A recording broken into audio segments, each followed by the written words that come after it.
Hi, I'm DJ Rad Key, and welcome to what is now my 70th vlog in the series. Thank you for joining me today. It is Sunday, September 2nd, 2018. It's Labor Day weekend. It's pouring rain in Florida, but I'm happy to announce that I'll be doing a wedding today. I'm doing a wedding today with High Def.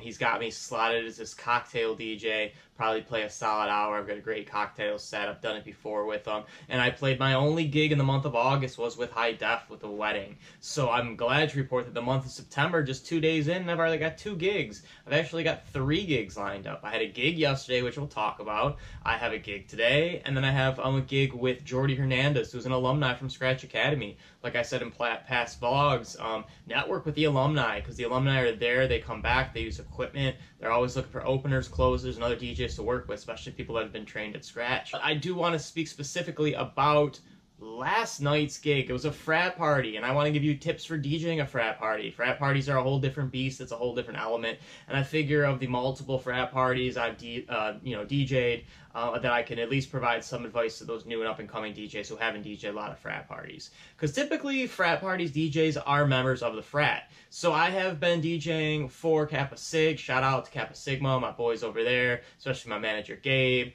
They have done a few events, and they've brought me along because they did not have a DJ in their frat, or so they thought. So this DJ Paul emerges, who says, I'd love to start DJing again. It's been 3 years. I want to DJ again. I want to DJ a frat party, and I want to DJ a tailgate. So being that it's their brother, you know, they stay loyal to their Kappa Sig clan. They said, sure, we'll put you on. We do have this other guy we use, DJ Rad Key. He'll do the house party with you, and then tailgate's all yours, buddy. Good luck. So I was informed that I wouldn't be doing the first tailgate, which I was kind of bummed out about, but I made backup plans because I didn't think I was going to get the gig.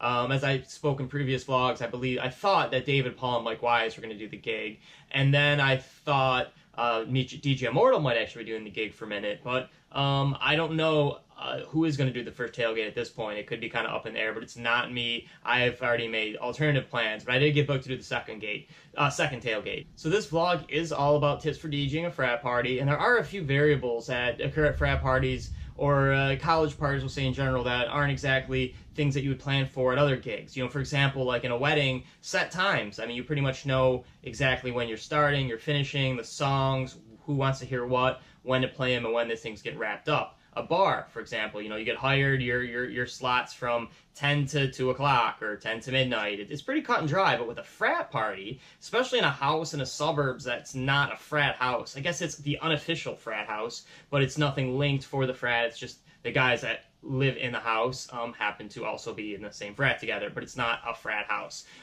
It's in the suburbs of Boca, and you have neighbor issues, you have noise issues, you have parking issues. That's what I noticed was the biggest problem with last night was parking. All you had, I would say at the peak of the party, 120 people. That's a lot of cars in a residential neighborhood. In Boca, it's very difficult to find. Some other neighborhoods, especially other cities, other towns, other states, you can park in the streets. In Michigan, you know, everywhere you go, you can park in the streets. In Boca, you cannot park in the streets. You have to park in your driveway and that's it, or park on your lawn.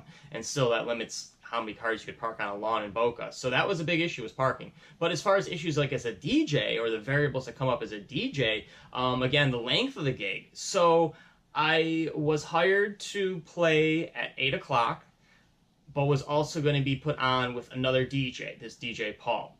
DJ Paul, brother of the frat, who hasn't DJed in 3 years, but I'm opening for him, and I'm there to assist Paul, who showed up with no speakers. He was using my speakers, which is cool. I knew that ahead of time, and my lighting, which is cool. And he seemed very unprepared, had very little planning. I don't really know what was going on with DJ Paul last night, but DJ Paul ended up getting in a fight, too, as well. So DJ Paul didn't really cut it as far as DJing goes, but I thought I cut it. I thought I did a great job. I basically did the warm-up, supposed to do the opening for DJ Paul, and not David Paul, not to confuse David Paul, this is DJ Paul. I did the first, I'll call it beer pong music, the beer pong set. It's the start of a frat party when there's no girls there, and it's just a bunch of dudes playing beer pong and talking. So that's going to be like Kendrick Lamar, that's going to be like 2 Chainz, that's going to be like some maybe older Drake. I did do like a Nothing But a Gangster Party, 2 of America's Most Wanted, Tupac song. I figure once in a while you can throw like a Tupac Biggie, an old school, in the beer pong set. No top 40, no super throwback, nothing weird, no dance music, nothing for chicks, just dudes hanging out, drinking beer and playing beer pong. So that was my game plan, and that rolled for about an hour and a half. It took a while before the party really started going.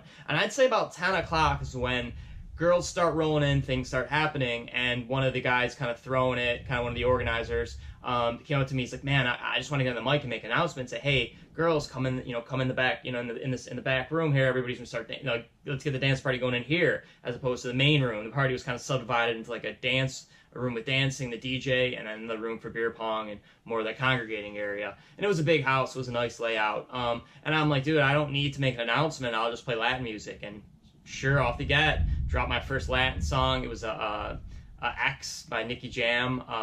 It was a remix, and it worked. Got the girls on the dance floor. So I built up a few Latin songs, and then the other DJ Paul, kind of came back in, and the game plan was for him to start. Originally it was 9, and 9 became 10. It was now past 10, and I was like, "You jumping on, bro? What's your deal?" And he's like, "Yeah, what kind of music you playing?" And again, I was an opener, and I made it very simple, very clear. I'm like, I played pretty much just rap. I just started playing Latin music.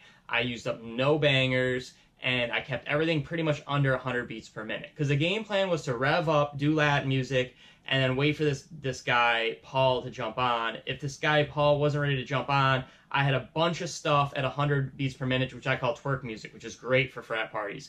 It's for whatever reason, at 100 beats per minute, you want to do like this. You don't want to dance too much. You don't want to just chill. You want to twerk a little bit. So I had like 20 twerk songs all right at about 100 beats per minute that were ready to go. So I'm like, if I got to extend this set again, length of my major points in this vlog, length of the event, you don't know. So I'm like, well, I got from 8 to 10. At 10 o'clock to whatever, I'm going to play twerk. If this party makes it to 11, which it should, and it was live at that time, right around 10:30, 11, it was super live. I'm going to keep this party going, keep this thing twerking, let this guy jump on, let us do a thing. And he mentioned he was a EDM DJ. And in America, the reality is you are a DJ. You play what the crowd wants you to hear.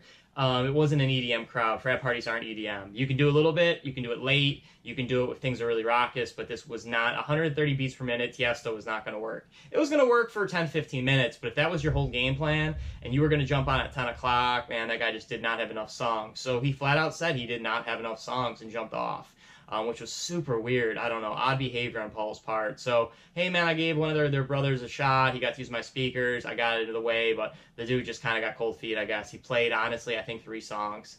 3 songs at about 130 beats per minute, and he just got off. He left. So, shout out to what could be a possible brother of Kappa Sig.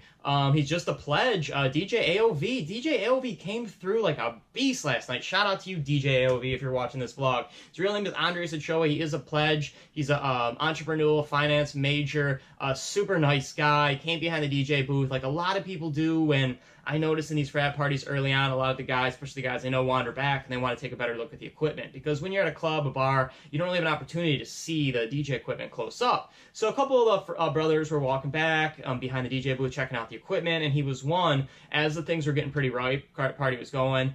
And he was looking at kind of how I was doing stuff. And again, I'm going through the school. I'm a Scratch Academy student. And some things I do maybe aren't top-of-the-line professional, but again, I'm developing my skills. And I think he picked up on that, and he's like, hey, man, you mind if I DJ for a little bit?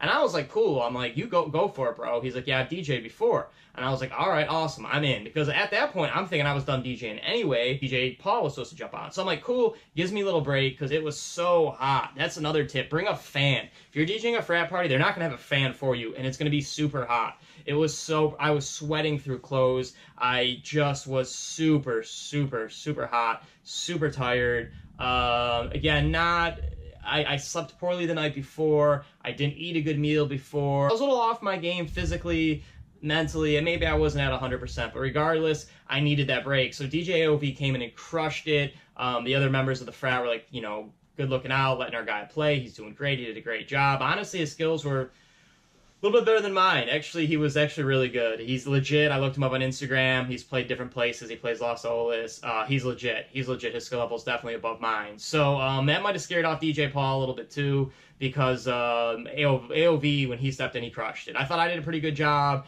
His talent level was definitely above mine. Again, my game wasn't 100%, but I pulled it through. So again, shout out to DJ AOV, Andres Ochoa. So I hope I hope, man, I hope you join the frat, man. I hope you join Kappa Sigs. They're a great bunch of dudes. It was a great party. I do want to just give you a couple more pieces of advice. So again, we talked about the length of the event is unknown. Be prepared, have songs ready, know what might happen. Because another huge thing that occurs is there's always a dramatic shift of energy. If a fight occurs, if something negative happens, if somebody gets kicked out, people come and go quick. So even if you've built up something, there might be an outside event, a beer could run out, the liquor could run out, somebody could spill something, somebody could fall. There's just so many variables. There's always dramatic shifts of energy, so be ready for that. It's never consistent with a frat. 1 minute you could have a huge room full of people, something happens in the other room and it gets a distraction, and the room clears out and you're like, I was on fire, I thought. So, and then another thing is the third point I'll make and wrap up this vlog is they're a knowledgeable audience. People and girls especially, they know their music. They know what they want to hear. They know song titles. They expect you to have it. They know there's a thing called the internet, and you can get on it, and you can get my songs, and be ready. You know what I want to hear. Play more of it. Play good stuff. Play it now. So there's going to be a lot of requests. Request heavy. DJ Paul said he did not take requests. So I do take requests. And I think Andres played the, DJ OV, Andres played the request game pretty well too. I'm always happy to take requests, but you will get a lot of requests. It's a request-heavy audience, so those are my kind of tips for taking a frat. Another thing, last but not least, is lighting. With these two lights, that party was enhanced dramatically. Frats, of course, aren't a nightclub. They're not going to have lighting. My advice to new DJs is pick up a light. This light here is a beast. It's $150. It's well worth it. It's worth every price. It's the Quinta XX by Chavot. You can buy it on AmericanMusical.com. $150. This light is incredible. So I put this in one room, the dance floor room, and then when I was DJing on a budget, this mini deck will get things done. This is $80. Again, it's half the price. It looks the same. It's the same size, same feel, but there's so many more elements and tricks and other things that go on through the light on the other one. So pick up two lights, put one in one corner of the room, the other room. It's an amazing addition to the party. I feel without the lighting, the party it's still a good party, but the lights make such a big difference. So that's all my advice on playing for a frat party. Hope you enjoy. Hope you learned something. Again, my name is DJ Rad Key. See everything that is DJ Rad Key on DJRadkey.com. And as always, be good to people. Have a great Labor Day weekend. Call somebody you haven't talked to in a while. Hug a friend. Smile to a stranger. And as always, be good and peace.